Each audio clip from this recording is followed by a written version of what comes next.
अब हम बात करते हैं, तो ये है कक्षा 11वीं, विषय रसायन शास्त्र, अध्याय 2, परमाणु की संरचना। और इसमें हम 3 अंकों के प्रश्नों पर आज चर्चा करते हैं। तो चलिए देख लेते हैं। ये प्रश्न है कि दिए गए परमाणु क्रमांक Z एवं परमाणु द्रव्यमान A वाले परमाणु का पूर्ण संकेत लिखिए। तो यहाँ Z का मान कितना दिया है 17 और A का मान दिया है 35। किसी परमाणु को दर्शाने के लिए Z का मान नीचे लिखा जाता है और ये जो परमाणु द्रव्यमान है वो ऊपर लिख जाता है। परमाणु क्रमांक नीचे और परमाणु द्रव्यमान भार संख्या ये ऊपर लिखी जाती है। तो चलिए पहले वाले में देखते हैं कि यहाँ जो Z का मान है वो 17, तो यहाँ 17 लिख दिए। A का मान 35 है तो ये 35 लिख दिए। अब ये जो 17 है ये क्लोरीन का होता है, इसलिए यहाँ पर क्या लिख दिए हैं, Cl लिख दिए हैं। इसी तरह से यहाँ Z का मान 92 है तो नीचे 92 लिख दिए। A का मान 233 है तो 233 लिख दिए। और ये जो 92 परमाणु क्रमांक होता है वो यूरेनियम का होता है तो यूरेनियम लिख दिए। अगले तीसरे नंबर में देखते हैं, यहाँ Z का मान 4 है तो 4 लिख दिए। A का मान 9 है तो 9 लिख दिए। अब यहाँ पर जो 4 होता है वो परमाणु क्रमांक वो बेरिलियम का होता है तो यहाँ Be लिख दिए हैं। इस तरह से इसको हमको संकेत के रूप में लिखना था। अगला देखते हैं, सोडियम लैंप से 580 नैनोमीटर तरंग दैर्ध्य वाली पीला प्रकाश उत्सर्जित होता है। पीले प्रकाश की आवृत्ति निकालना है आपको और तरंग संख्या की गणना कीजिए। तो ये 2 चीज़ें हमको निकालना है। तो सबसे पहले देख लेते हैं हमको दिया क्या है। तो ये लैम्डा का मान दिया है तरंग दैर्ध्य, ये दिया है 580 नैनोमीटर। अब यहाँ नैनो हटेगा तो नैनो की जगह 10 की घात -9 होता है नैनो का मान, तो 10 की घात -9 मीटर। इस तरह से इसको मीटर में बदल लेंगे। और जो प्रकाश की चाल होती है निर्वात में 3 × 10 की घात 8 मीटर प्रति सेकंड होती है। तो ये नहीं दिया रहेगा, इसको आपको याद रखना पड़ेगा कि इसका हमको ज़रूरत पड़ेगी। अब इसमें हमसे सबसे पहले पूछा है क्या आवृत्ति। तो जो आवृत्ति का सूत्र होता है वो न्यू बराबर C/λ है। जो ये चिन्ह बना है ये इस तरह से न्यू है और इसको ये पढ़ते हैं अंग्रेजी में यानी यू, माने ये क्या है, न्यू है। तो न्यू बराबर ये होता है C/λ। अब C का मान 3 × 10 की घात 8 है, लैम्डा का मान 580 और गुणे 10 की घात -9 है, ये दे दिया है। अब हम इसको हल कैसे करेंगे। तो हल करने का देखिए 580 है, ऊपर 3 भर था, इसमें हम 3 शून्य लिख लिए हैं। तो 3 शून्य हम इधर 10 की घात 8 थी तो 10 की घात क्या हो गई 5, 3 शून्य हम इससे ले लिए तो 3000 हो गया। इसको नीचे वाली संख्या से ऊपर वाली संख्या को बड़ा करने का ये तरीका होता है। अब यहाँ 3000 में हम 580 का भाग करेंगे तो 5.17 आ जाएगा। ये -9 ऊपर जाएगा तो +5 के साथ 9 जुड़ जाएगा तो 10 की घात 14 हर्ज हो जाएगा। इस तरह से आवृत्ति आ जाएगी। अब हमको निकालना है तरंग संख्या। तो जो तरंग संख्या होती है ये लिखते हैं V बार, तो ये होता है 1/λ।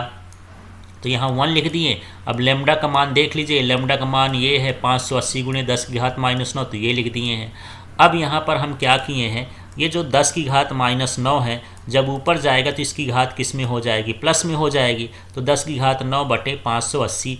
अब हमको ऊपर एक ऐसी संख्या बना लेना है जो 580 से क्या हो, अधिक हो। तो एक काम करते हैं, 10 की घात 9 को हमने क्या कर दिया 6, 3 कम कर दिए तो यहाँ 3 शून्य उतार करके 1 लिख दिए, माने 1000। अब 580 का 1000 में भाग करेंगे तो 1.732 आ गया और ये 10 की घात 6 है तो 10 की घात 6 और प्रति मीटर इसका मात्रक है। तो इस तरह इसका जो है तरंग संख्या आ जाएगा।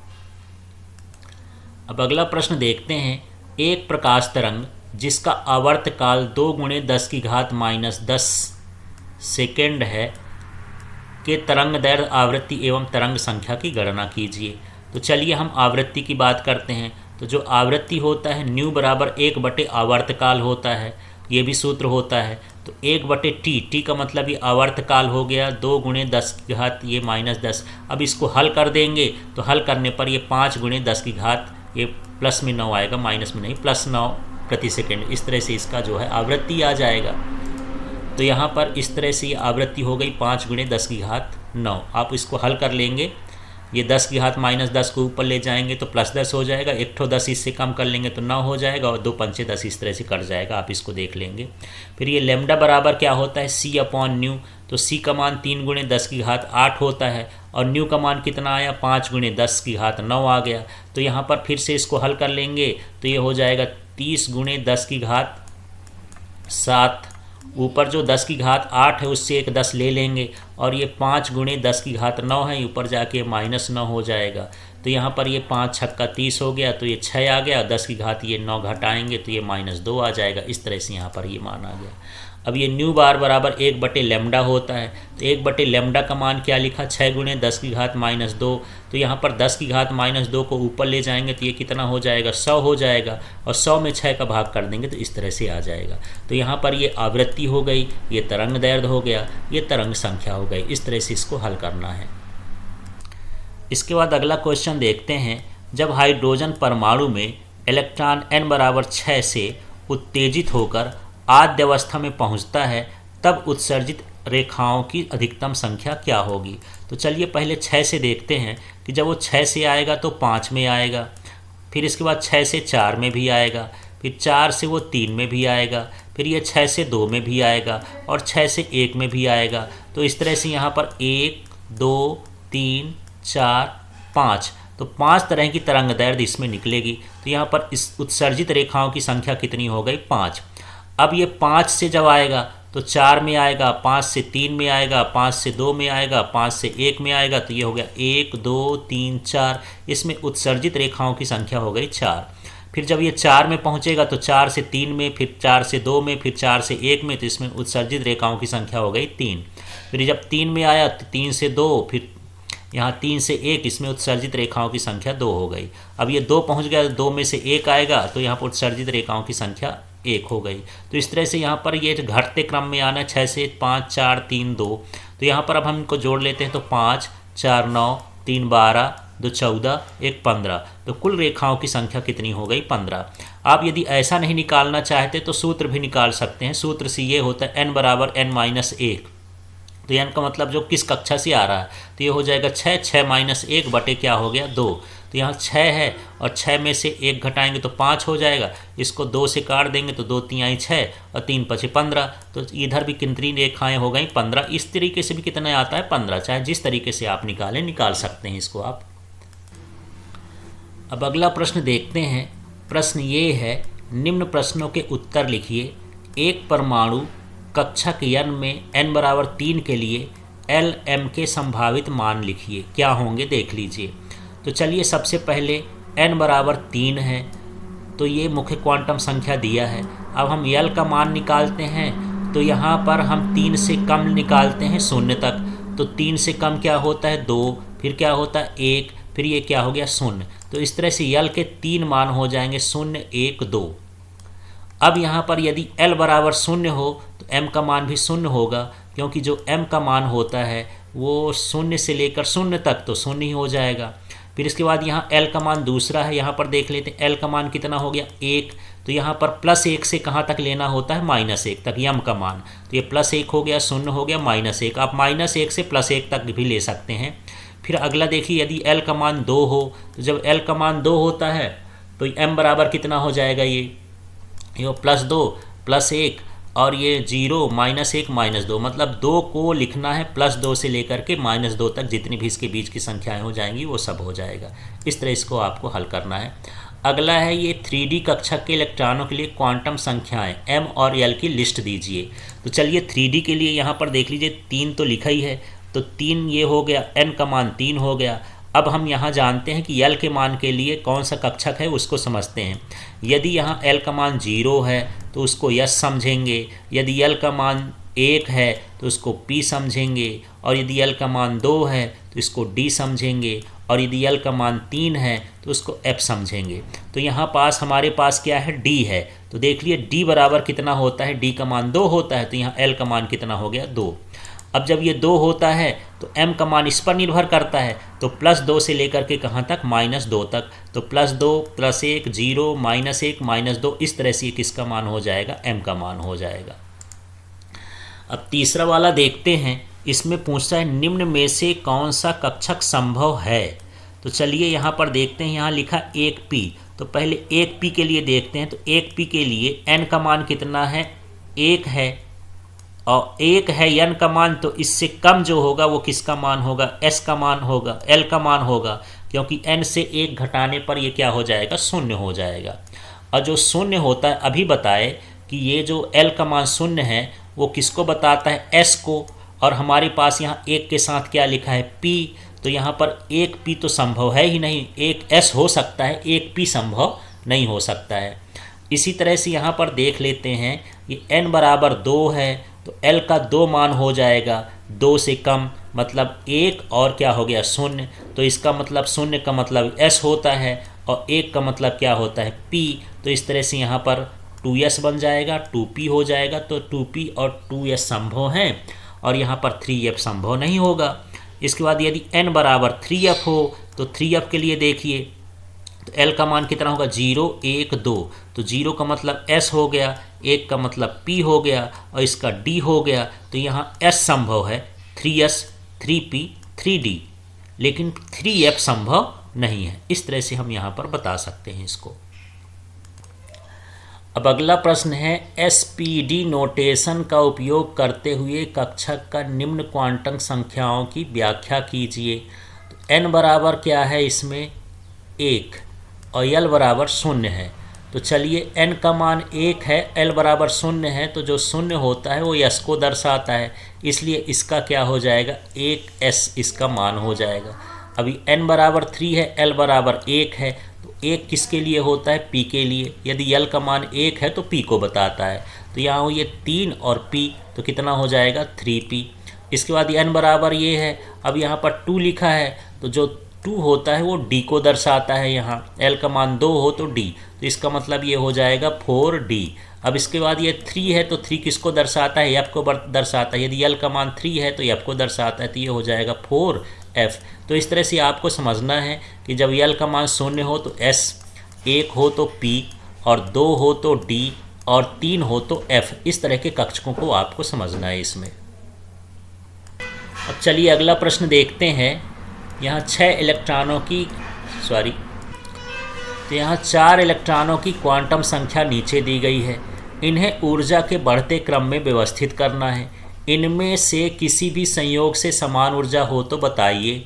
तो यहाँ पर देख लेते हैं, यदि n बराबर 4, L बराबर 2, m1-2 और ये स्पिन क्वांटम संख्या जो है -1/2 है, यहाँ ml है। तो चलिए इसमें हम देख लेते हैं कि इसका हम सेट कैसे बनाएंगे। तो n का मान कितना हो गया 4, इसलिए यहाँ पर क्या लिख दिया मैं 4। अब यहाँ पर n + l का रूल लगाना है, माने 4 में 2 जोड़ देना है सिर्फ। ये 4 2 है और ये 4D कैसे बन गया 4D, ये 4 हो गया। और अभी मैं बताया हूँ कि यदि L का मान, फिर से देख लीजिए, दोबारा से समझिए, इसको अच्छे समझिए। यदि L का मान 0 है तो इसको S समझना है, और यदि L का मान 1 है तो उसका मान मतलब P समझना है, और यदि L का मान 2 है तो इसे D समझना है, और यदि L का मान 3 है तो इसे क्या समझना है F। तो यहाँ पर देखिए ये 4 हो गया और ये क्या हो गया 2 हो गया। तो यहाँ पर हो जाएगा 2 का मतलब क्या है D, तो इसका नाम हो गया 4D। अब इसमें n और l को जोड़ना है, n + l का नियम होता है, इसको जोड़ के देखते हो। तो n का मान कितना था देख लीजिए 4 और l का मान 2 है, तो 4 + 2 बराबर कितना हो गया 6। इसी तरह से अब तीसरा देखें तो n का मान 3 है, l का मान 2 है, तो l का मान कितना हो गया 2, तो 2 के लिए क्या होता है D, तो ये बन गया 3D। अब 3D बन गया तो 3 और 2 जोड़ेंगे तो कितना हो जाएगा 5। इस तरह से n + l निकालना है। अब इसी तरह से इस यहाँ सेट हेतु 4P कैसे आ गया, n का मान 4 है, l का मान 1 है, तो यहाँ पर 4 लिख देंगे। l का हम देखें 1 किसके लिए होता है P के लिए, तो यहाँ P लिख देंगे। अब 4 और 1 जोड़ेंगे तो कितना आ जाएगा 5। n + l लिखते जाना है, n का मान 4 है, l का मान 1 है, तो ये कितना हो गया 5 हो गया। अब 3P की बात करते हैं, 3P कैसे आ गया, तो 3 हो गया, l का मान 1 है तो P हो जाएगा, तो 3P बराबर n + l, माने 3 + 1 बराबर कितना हो गया 4 हो गया। तो इस तरह से यहाँ पर हमको n + l का मान निकाल के और तब बताना है कि किसकी ऊर्जा कैसी होगी। तो यहाँ पर हम इसमें से देखते हैं कि सभी के मान सबसे कम किसका है 4 का है, मतलब पहले कौन सा कोष होगा 3P होगा। फिर उससे अधिक ऊर्जा वाला देख लेते हैं, तो यहाँ पर अब हमको 5 में जाना चाहिए, तो यहाँ भी 5 है, यहाँ भी 5 है। अब यहाँ पर 5 है तो एक 3D के लिए 5 है, एक 4P के लिए 5 है। तो जब ये समान संख्या आ जाए तो हमको समझ लेना है कि जिसमें n का मान ज़्यादा होगा, जैसे इसमें 3 है, इसमें 4 है, तो पहले 3D भरा जाएगा, उसकी ऊर्जा कम होगी, उससे अधिक ऊर्जा किसकी होगी, 4P की होगी। अब ये 6 है तो इसमें तो कोई बराबर है नहीं, 6 का मान क्या है, 4D। तो इस तरह से कक्षकों की ऊर्जा का ये बढ़ता क्रम है। इस सेट से हम जान सकते हैं कि किस में कौन सा इलेक्ट्रॉन पहले जाएगा। अब इसके बाद देखना है अयुग्मित इलेक्ट्रॉनों की संख्या को दर्शाइए। तो जैसे ये हमारे पास फास्फोरस है, क्रोमियम है, आयरन है, क्रिप्टॉन है, इनका हम परमाणु विन्यास करेंगे तब हमको अयुग्मित इलेक्ट्रॉनों की संख्या का पता चल जाएगा। तो फास्फोरस का परमाणु क्रमांक 15 होता है, तो 1s2, 2s2, 2p6, 3s2 और 3p में 3 रहेंगे। 3p में 3 डब्बे हैं तो तीनों को हम ऐसा कर सकते हैं कि एक में बनेगा XYZ। तो यहाँ पर इस तरह से ये हो गए। तो यहाँ पर ये सिंगल इलेक्ट्रॉन है, तो यही अयुग्मित हैं, जोड़े में नहीं है 3 इलेक्ट्रॉन। तो यहाँ पर हम बता सकते हैं कि इस तरह से हम बना करके बता सकते हैं कि P में 1 इलेक्ट्रॉन, ये फिर 1 इलेक्ट्रॉन, फिर 1 इलेक्ट्रॉन, तो इसमें 3 जो हैं अयुग्मित इलेक्ट्रॉन हो जाएंगे। इसी तरह से हम क्रोमियम की बात करते हैं, देख लीजिए अगला वाला। तो ये 1s2 है, 2s2 है, 2p6, 3s2, 3p6, 3d5 और ये 4s1 हो गया। अब ये अंतिम कक्षा है, अंतिम कक्षा से हम पता चलता है कि इससे क्या है। तो ये 3d10 होना चाहिए, आधे हैं, तो आधे का मतलब यहाँ पर जो है 5 इलेक्ट्रॉन 3D में है, खाली हैं, और 4 में 1 इलेक्ट्रॉन खाली है। इस तरह से इसमें कितने इलेक्ट्रॉन अयुग्मित हो गए, 6 हो गए। अब यहाँ पर हम देखते हैं 26 वाला, तो 1s2, 2s2, 2p6, 3s2, 3p6, 3d6 और ये 4s2 हो गया। तो यहाँ पर ये अंतिम कक्षा का है इलेक्ट्रॉन। तो देख लीजिए यहाँ पर जो S2 है ये तो पूरा भरा हुआ है, लेकिन 3D में जो है 6 है, तो 6 भरने पर देखते हैं कितने अयुग्मित इलेक्ट्रॉन बचते हैं। आप इसको देख सकते हैं। ये इस तरह से D कक्षक में 5 D में उपकोष में 5 कक्षक होते हैं। तो पहले ये सिंगल भर दिए, 2 हुआ, ये 3 हुआ, ये 4 हुआ, ये 5 हुआ और एक ये 6 हुआ। तो अयुग्मित इलेक्ट्रॉन ये भी है, ये भी है, ये भी है और ये भी है। तो अयुग्मित इलेक्ट्रॉनों की संख्या कितनी हो गई, 4। इस तरह से इसमें हमको अयुग्मित इलेक्ट्रॉनों की संख्या बताना था। अब क्रिप्टॉन का होता है 36। यदि इसका परमाणु विन्यास करेंगे तो 1s2, 2s2, 2p6, 3s2, 3p6, 3d10, 4s2, 4p6। अब इसमें जो है S में भी पूरा इलेक्ट्रॉन भरा है, इसमें भी पूरा इलेक्ट्रॉन भरा है, सभी में इलेक्ट्रॉन पूरे भरे हुए हैं। तो इसमें अयुग्मित इलेक्ट्रॉनों की संख्या कितनी हो जाएगी, 0 हो जाएगी। इसके बाद अगला क्वेश्चन देख लेते हैं, न्यूट्रॉन की खोज किस प्रकार हुई, इसके 2 लक्षण लिखिए। तो सन 1932 में चैडविक ने जब बेरिलियम पर अल्फा कणों की बमबारी की तो एक नया कण प्राप्त होता है जो उदासीन था। इसका द्रव्यमान प्रोटॉन के बराबर था। उन्होंने इस कण को न्यूट्रॉन कहा क्योंकि ये न्यूट्रल था, उदासीन था। तो यहाँ पर मान लीजिए ये बेरिलियम का नाभिक है और बेरिलियम के नाभिक में जैसे अल्फा कण यहाँ से टकराया है, इस पर टकराता है तो कुछ कण निकल जाते थे। तो ये जो कण थे ये कैसे थे, उदासीन थे और इनका भार जो है प्रोटॉन के भार के बराबर था। इन्हीं कणों को क्या कहा जाता था, न्यूट्रॉन। इस तरह से न्यूट्रॉन की खोज चैडविक ने की थी। फिर इसमें ये कैसा कण होता है, नाभिक में उपस्थित होता है, आवेश विहीन कण है, मतलब इसमें कोई आवेश नहीं होता है। न्यूट्रॉन का द्रव्यमान प्रोटॉन के द्रव्यमान के बराबर होता है, मतलब 1.67 × 10⁻⁻27 kg और AMU में ये 1.00893 इस तरह से कर सकते हैं। अगला क्वेश्चन देख लेते हैं। तो अगला क्वेश्चन है परमाणु और आयन में क्या अंतर है। तो चलिए इसको देखते हैं कि परमाणु पूर्णतः उदासीन होता है, आयन या तो धनावेशित हो सकता है या ऋण आवेशित हो सकता है। इसमें प्रोटॉनों और इलेक्ट्रॉनों की संख्या समान होती है परमाणु में, इसमें प्रोटॉनों और इलेक्ट्रॉनों की संख्या भिन्न होती है। परमाणु अस्थायी होता है तथा रासायनिक अभिक्रिया में भाग लेता है। आयन विलयन अवस्था में स्थायी हो जाता है। तो इस तरह से ये प्रश्न है दूसरे अध्याय के। बाकी प्रश्नों को आप इसके डिस्क्रिप्शन बॉक्स की लिंक से देख सकते हैं। Thank you.